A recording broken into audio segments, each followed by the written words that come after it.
One beautiful aspect about feldspar, and this carries therefore over into graphic granite, is when you find a piece that's hard enough and solid enough to cut and polish, it often has a sheen. Of course, most of us are familiar with labradorite. Labradorite is a variety of feldspar, and of course it really has that sheen exaggerated.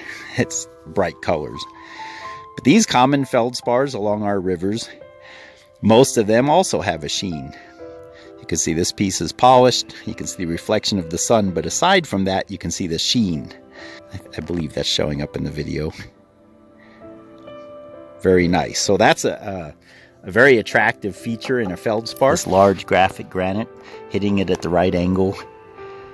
Again, you can see that sheen. Not all of them have it, or at least if you don't cut them the right way, along the right plane, you don't get the sheen. For the sake of this video, I'm using our little fire pit gravel space here on the patio as a sample riverbed. The best way that I find to look for these, because they really aren't very exciting from a distance. They're not bright colors. They don't really have much of a pattern from a distance. But the way I find them is I look for the reflections. I hope these are showing up in the video. Again, these are single crystals.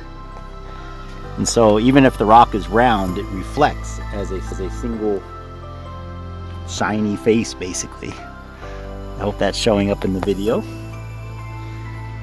Back up here, it actually works better from more of a distance.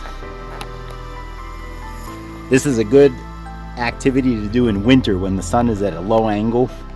You have a whole big gravel bar ahead of you, and you just look for these reflections. And keep your eye on the reflection, because if you lose the reflection, you probably lose the rock by the time you walk up to it. Here's a typical piece of feldspar like we would find in the Cache-la-Poudre River here in Fort Collins. This is actually a nice piece in that it's solid. I would recommend polishing this one. I bet you it would have an amazing sheen, as I described earlier. It's free of cracks. At the end of the video, I'm going to put the end card for the Colorado Unakite video that I did, because in that video I gave a more lengthy explanation of how to tell a good rock from a bad rock in terms of polishing and cutting and things of that nature. But suffice it to say, this one is very hard, very smooth, free of cracks. If you enjoyed seeing these more common feldspars, I strongly encourage you to watch my full-length video on the exotic feldspars.